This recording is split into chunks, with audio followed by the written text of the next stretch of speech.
সিরাত পার হয়ে মানুষের মধ্যে লেনদেন শেষ হয়ে গেছে। যারা অন্যদের হক নষ্ট করেছিল তারা তাদেরকে তাদের ভালো আমলগুলো দিয়ে দিয়েছে। কিছু লোককে ফিরিয়ে দেয়া হয়েছে জান্নাতের দ্বার প্রান্ত থেকে।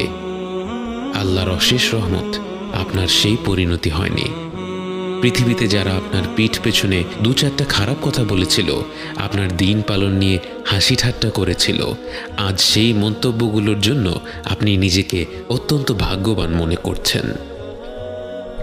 আপনি ভুলবশত একটু আধটু যাদের হক নষ্ট করেছিলেন, সেই হক নষ্ট করা সত্ত্বেও আপনাকে ফিরে যেতে হয়নি, কারণ আপনি এমন এক সময় ইসলামকে ধরে রেখেছিলেন যখন ইসলাম সঠিকভাবে পালন করা ছিল গরম কয়লা হাতের মুঠোয় ধরে রাখার চেয়েও কঠিন। হাজারো মানুষের কটু কথা সহ্য করে সবরের সাথে দিন পালন করার পুরস্কার আজ আপনার সামনে।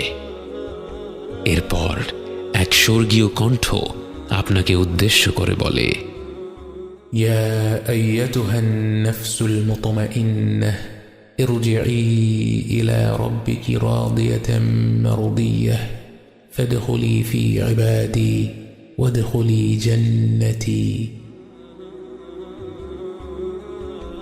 সময়ের শুরু থেকে শেষ পর্যন্ত প্রতিটি মুমিন ব্যক্তি জান্নাতের দরজার দিকে ছুটে চলছে। এর মধ্যে উম্মতে মুহাম্মদ সাল্লাল্লাহু আলাইহি ওয়াসাল্লাম কতজন? আপনার মনে পড়ে যায় বুখারীর সেই হাদিস যেখানে রাসূল সাল্লাল্লাহু আলাইহি ওয়াসাল্লাম তার উম্মতকে উদ্দেশ্য করে বলেছিলেন, আমি আশা করি তোমরাই হবে জান্নাতের অর্ধেক জনসংখ্যা। জান্নাতের রয়েছে 8টি দরজা।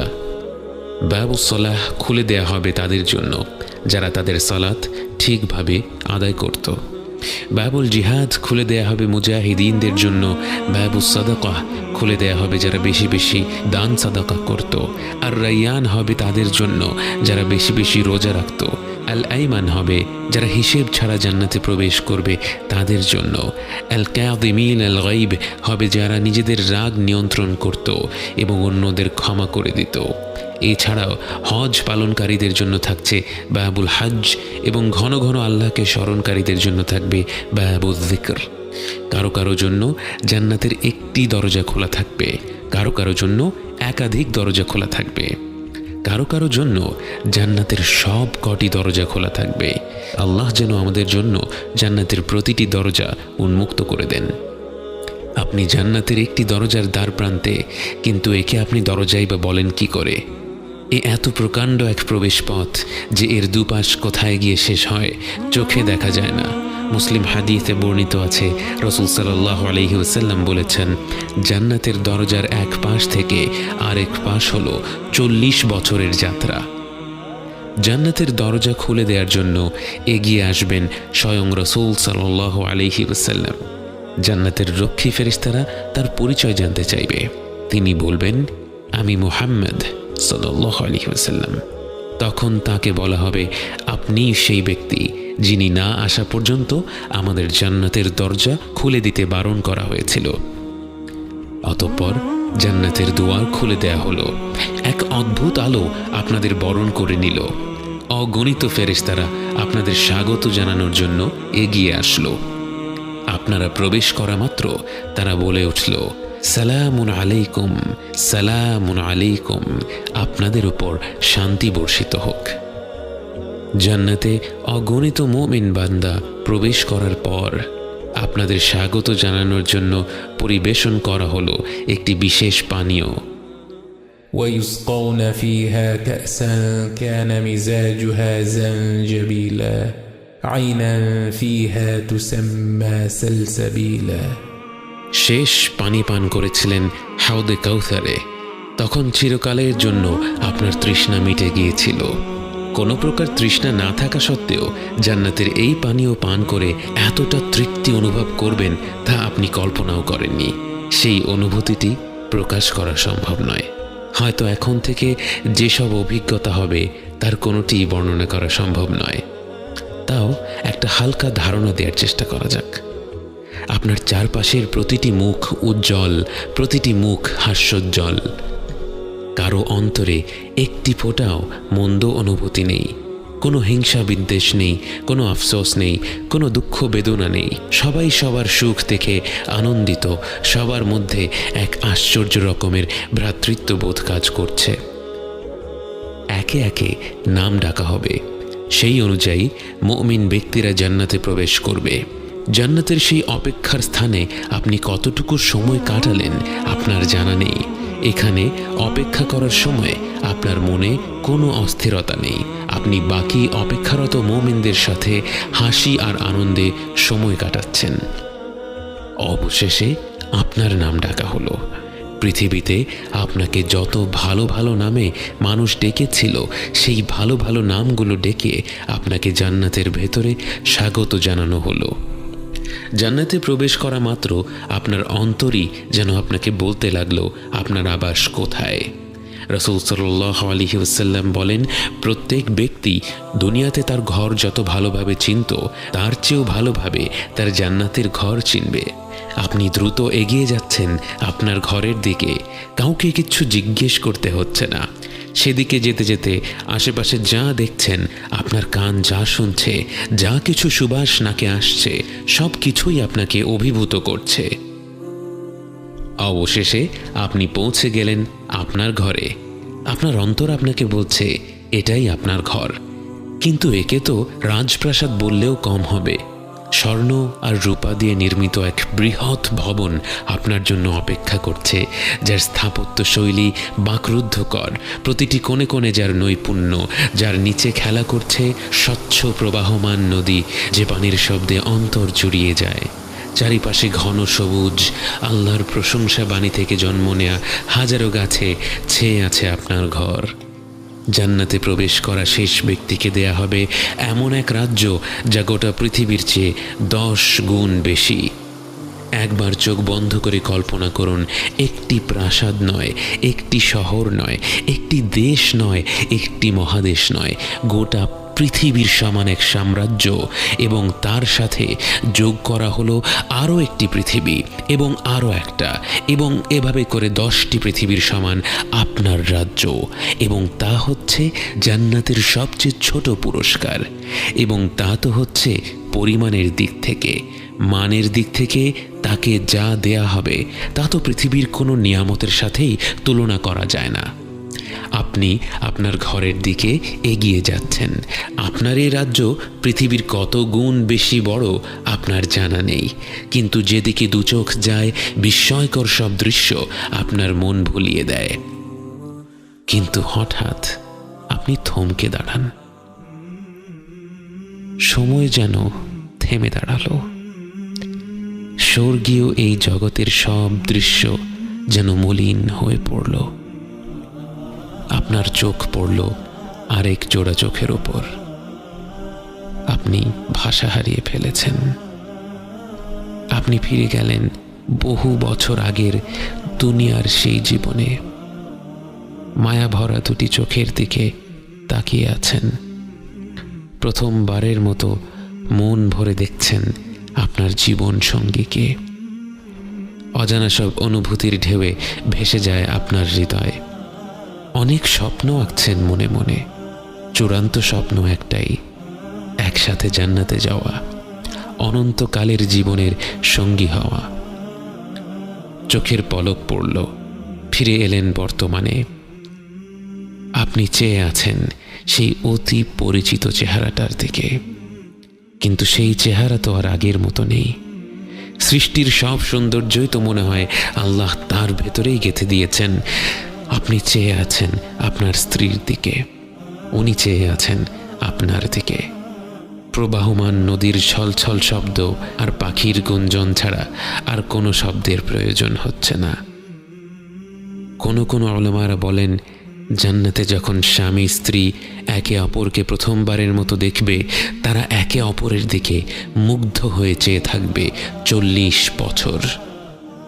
আপনার মনে হলো 40 বছর তো নয়, যেন 2-1 মুহূর্ত কেটেছে মাত্র।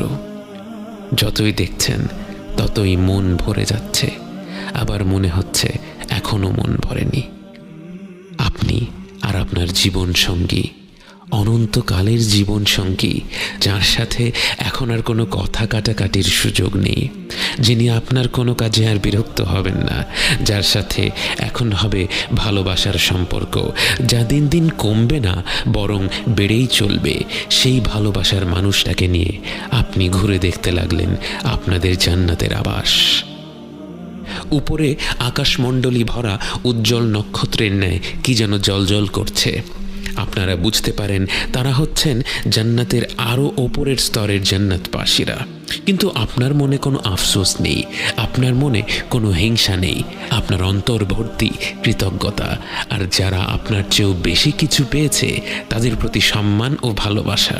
জান্নাতে কোনো খারাপ অনুভূতি নেই, জান্নাতে রয়েছে শুধুই সুখ।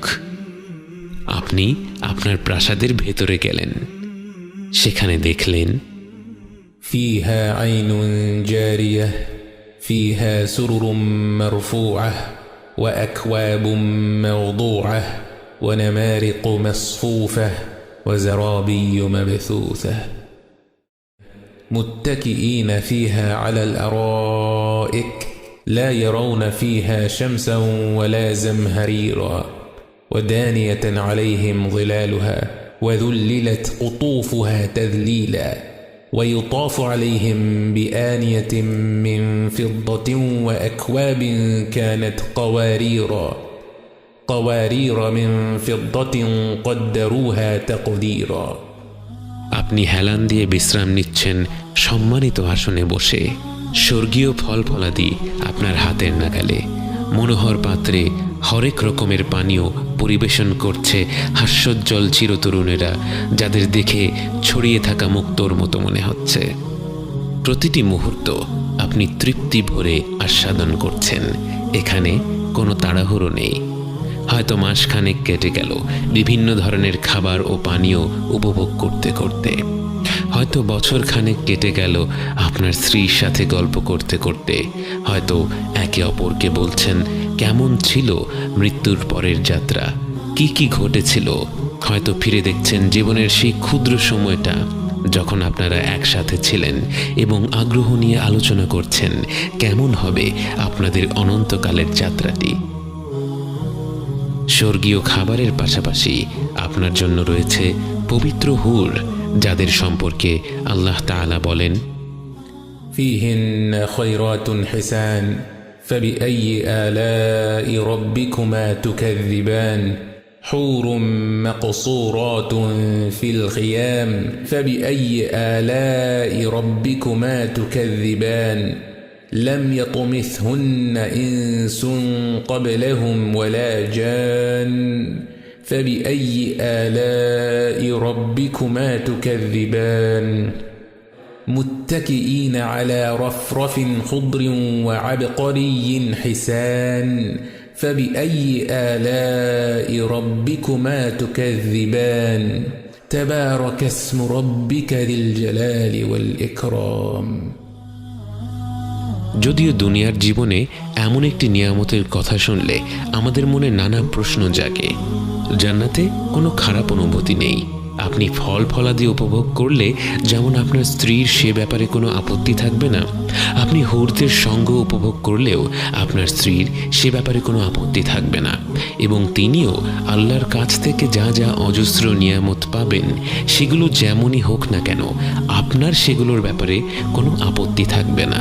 আপনারা একে অপরের জন্য খুশি থাকবেন এবং প্রত্যেককেই আল্লাহ যার যার প্রকৃতি অনুযায়ী নিয়ামত দিবেন এবং তিনি আল আলিমুল হাকিম।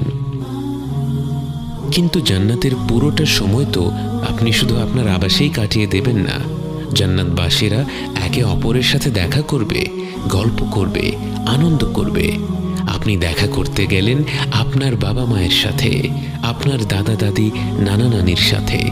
পরম আনন্দের এই মুহূর্তের সবচেয়ে অদ্ভুত বিষয়টি হলো জান্নাতে আপনারা সবাই সমবয়সী। কারণ জান্নাতে সবার বয়স পৃথিবীর 33 বছর বয়সের সমতুল্য এবং সেখানে কারো বয়স একদিনও বাড়ে না। আপনারা সবাই মিলে অনেক অনেক গল্প করলেন, গল্পের মাধ্যমে জানতে পারলেন আপনার পূর্বপুরুষেরা কিভাবে প্রথম ইসলাম গ্রহণ করলো, কিভাবে তাদেরকে ইসলামের দাওয়াত দেয়া হয়েছিল। আপনি খুঁজে বের করলেন সেই ব্যক্তিকে যিনি আপনার জন্মের 500-600 বছর আগে আপনার এক পূর্বপুরুষকে ইসলাম সম্পর্কে বলেছিল, যার প্রচেষ্টার ফলে আপনার বংশের হাজারো মানুষ সহজেই ইসলাম গ্রহণ করে ফেলেছে। জান্নাতের রয়েছে একটি সুক বা বাজার, কিন্তু জান্নাতের বাজারে তো ক্রয় বিক্রয় করার কিছুই নেই, বরং সেখানে মানুষ যাবে একে অপরের সাথে দেখা সাক্ষাৎ করার জন্য। সেখানে আপনার সুযোগ হলো স্বয়ং রাসূলুল্লাহ সাল্লাল্লাহু আলাইহি ওয়াসাল্লামের সাথে কথা বলার। যদিও তার সাথে কথা বলতে চায় এমন কোটি কোটি জান্নাতবাসী রয়েছে, কিন্তু আপনি তার সাথে মন ভরে কথা বলার সুযোগ পেলেন, কারণ জান্নাতে সময়ের কোনো অভাব নেই। আপনি গল্প করলেন আবু বকর, ওমর, ওসমান ও আলী রাদিয়াল্লাহু আনহুমের সাথে, কথা বললেন ইসলামের ইতিহাসের শ্রেষ্ঠ ব্যক্তিত্বদের সাথে। আপনি তাদের সাথে যতটা উৎসাহ নিয়ে কথা বলছেন, তারাও আপনার সাথে ততটাই উৎসাহ নিয়ে আলাপ করছে, বিস্ময় ভরে আপনার জীবনের গল্প শুনছে। এত বেশি ফিতনার সময়ে জন্মগ্রহণ করেও তুমি কিভাবে তোমার দিনকে ধরে রাখলে? আপনি বললেন, এ ছিল শুধুই আল্লাহর নিয়ামত। তিনি আমাদের ভুলগুলো ক্ষমা না করলে আমরা কখনোই আজ এখানে থাকতে পারতাম না। আল্লাহর রহমত, ভালোবাসা আর নিয়ামতে ডুবে থাকা প্রতিটি জান্নাতবাসী তখন মনে করছে তাদের আর কোনোই চাওয়া পাওয়া নেই। মানুষ যে সৃষ্টিগতভাবেই এমন যে তাকে এক পাহাড় সমান স্বর্ণ দেয়া হলে তার মনে 2 পাহাড় সমান স্বর্ণ পাওয়ার আশা জাগে, যে স্বভাবগতভাবেই একটু বেশি চাইতেই থাকে, কখনো সন্তুষ্ট হয় না, সেই মানব সন্তানকে জান্নাতে এত বেশি নেয়ামত দেয়া হয়েছে যে সে সেখানে পুরোপুরি সন্তুষ্ট। তার অন্তরে আর কোনো চাহিদা নেই, প্রতিটি মুহূর্তেই আনন্দ, প্রতিটি মুহূর্তেই তৃপ্তি, আর সেই তৃপ্তি কেবল বেড়েই চলছে। এমন অবস্থায় একটি ঘোষণা শোনা যায়, হে জান্নাতীরা। সেই কণ্ঠ শুনে প্রতিটি অন্তর তীব্র ভালোবাসা আর শ্রদ্ধায় কেঁপে ওঠে, কারণ এ তো স্বয়ং আল্লাহ তাআলার কণ্ঠ। জান্নাতবাসীরা বলে ওঠে, হে আমাদের রব, আমরা উপস্থিত আছি, সমস্ত কল্যাণ আপনারই হাতে।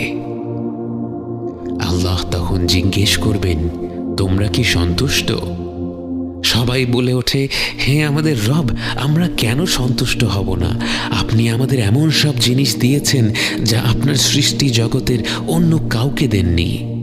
সবার অন্তর যখন কৃতজ্ঞতায় ভরে উঠছে, তখন সবাইকে হতভম্ব করে দিয়ে আল্লাহ তাআলা জিজ্ঞেস করলেন, আমি কি তোমাদের এর থেকে আরো উত্তম কিছু দান করব না? সবাই বাকরুদ্ধ হয়ে যায়, যেই জান্নাতে প্রতি মুহূর্তে এমন সব দৃশ্য, এমন সব শব্দ, এমন সব ঘ্রাণ, এমন সব স্বাদ, এমন সব অনুভূতি যা মানুষ কখনো কল্পনাও করতে পারেনি। যে নিয়ামতগুলো প্রতি মুহূর্তে হয়ে উঠছে আরো বেশি আনন্দদায়ক, এমন নিয়ামতের চেয়ে উত্তম পুরস্কার আর কি হতে পারে? সবাই বলে উঠল, হে রব, এর চাইতে উত্তম আর কি হতে পারে? তখন আল্লাহ বললেন, আমি তোমাদের উপর আমার সন্তুষ্টি স্থাপন করব, এরপর তোমাদের উপর আমি আর কখনো অসন্তুষ্ট হব না। আল্লাহ আপনাকে নিয়ে পুরোপুরি সন্তুষ্ট। আল্লাহ এই অনন্তকালের জীবনে আপনার কোনো কাজে, কোনো কথায়, কোনো চিন্তায় আর কখনো রাগ করবেন না, কখনো অসন্তুষ্ট হবেন না। এই প্রথমবার মনে হলো আপনার গোটা অস্তিত্ব যেন সত্যিকার অর্থে সার্থক হলো। এবং এরপর সেই মুহূর্ত যার জন্য প্রতিটি আত্মা যেন সৃষ্টি হওয়ার পর থেকেই অধীর অপেক্ষায় ছিল, সেই মুহূর্ত, যে মুহূর্ত প্রতিটি অন্তর খুঁজে বেরিয়েছে প্রকৃতিতে, ভালোবাসায়, উদারতায়, ভ্রাতৃত্ববোধে, সৌন্দর্যে। ভূমিষ্ঠ হওয়ার পর থেকে প্রতিটি ক্ষণে কিন্তু কোথায় যেন কোনো এক কমতি ছিল, তা ঠিক বুঝতে পারেনি। সবাইকে বাকরুদ্ধ করে দিয়ে আল্লাহ তার ও তার বান্দাদের মধ্যে থেকে তার হিজাব উঠিয়ে নেন। প্রতিটি বান্দা উপরে তাকিয়ে দেখছে, তাদের সামনে স্বয়ং আল্লাহ তাআলা হাজির হয়েছেন। আপনি আল্লাহকে দেখছেন, আপনি আল্লাহকে দেখছেন, আপনি আল্লাহকে দেখছেন। জান্নাতের যে নিয়ামতের মহাসাগরে ভেসে আপনি এই প্রান্তরে এসেছেন, যে সকল নিয়ামতের জন্যেই আপনি কৃতজ্ঞ, যে সকল নিয়ামত তখনও আপনার কাছে অত্যন্ত প্রিয়, কিন্তু এই চূড়ান্ত নিয়ামত, আল্লাহকে সরাসরি দেখার নিয়ামত হয়ে গেল প্রতিটি বান্দার সবচেয়ে প্রিয়, সবচেয়ে মূল্যবান, সবচেয়ে বিশেষ পুরস্কার। আল্লাহ যুল জালালি ওয়াল ইকরাম, যিনি মর্যাদা ও মাহাত্ম্যের অধিকারী, তার কর্তৃত্বের কাছে যেন ভাষাও মাথা নত করে ফেলে, এবং সেই মুহূর্তে সবাই জীবনের এই দীর্ঘ যাত্রার অর্থ বুঝতে পারে এত প্রতিকূলতা পেরিয়ে, এত ভুল ভ্রান্তির পর, এতগুলো ধাপ পেরিয়ে, এতভাবে নিজের অন্তরকে সংশোধন করে, জীবন ও পরকালের পরীক্ষাগুলো পার করে এই গন্তব্যে পৌঁছানোর উদ্দেশ্য আসলে কি। এক নিঃসৃত তরল থেকে জন্ম নেয়া মানুষ যে এত দুর্বল, এত অসহায়, এত ক্ষুদ্র, আজ সৃষ্টির প্রতিপালকের সামনে দাঁড়িয়ে তার এতটা নিকটে, তার পরিপূর্ণ সন্তুষ্টি অর্জন করে কোনো প্রকার বাধা ছাড়া তার সাথে সাক্ষাৎ করছে, তার মহিমার দীপ্ত প্রভার প্রবলতায় সে চূর্ণ বিচূর্ণ হয়ে যায়নি, বরং সে তার আলোয় আলোকিত হয়ে তার এই পরম নিয়ামত গ্রহণ করতে পারছে। আপনি বুঝতে পারেন আপনার অস্তিত্বের প্রতিটি মুহূর্তেই আসলে আর রহমানির রহিম আপনাকে তার কাছে টেনে নিচ্ছিলেন, এবং সেই গন্তব্যে পৌঁছানোর জন্য আপনার যা যা প্রয়োজন তাই আপনাকে দিয়ে গেছেন। তার সান্নিধ্যের পবিত্রতায় প্রবেশ করার জন্য আপনার যে আত্মশুদ্ধির প্রয়োজন ছিল, জীবন মৃত্যু জীবনের মাধ্যমে তিনি আপনাকে সেই আত্মশুদ্ধির পথ দেখিয়ে দিয়েছেন, এবং আলহামদুলিল্লাহ আলহামদুলিল্লাহ আপনি সেই পথে ছোট ছোট ধাপ নিয়েছিলেন। দুনিয়ার ক্ষণিকের জীবনের কোনো এক পর্যায়ে, কোনো এক অনুপ্রেরণায় আপনি সিদ্ধান্ত নিয়েছিলেন আপনি তার দিকে একটি ধাপ নেবেন, একটুখানি এগোবেন, এবং সেই একটি ধাপের ফলে তিনি আপনাকে তার রহমত আর ভালোবাসায় এমনভাবে আবরণ করে নিয়েছিলেন, নিয়ামতের পর নিয়ামত দিয়ে আপনাকে এমনভাবে ডেকে নিয়েছিলেন তার কাছে। আজ জান্নাতের এই নির্মল প্রান্তরে বসে আপনি আল্লাহকে দেখছেন, তার নিকটে পৌঁছে গেছেন। আপনার ভূমিষ্ঠ হওয়া আজ সার্থক হলো। জীবন মৃত্যু জীবনের যাত্রা আজ সার্থক হলো। بين الرجاء والخوف قلبي طائر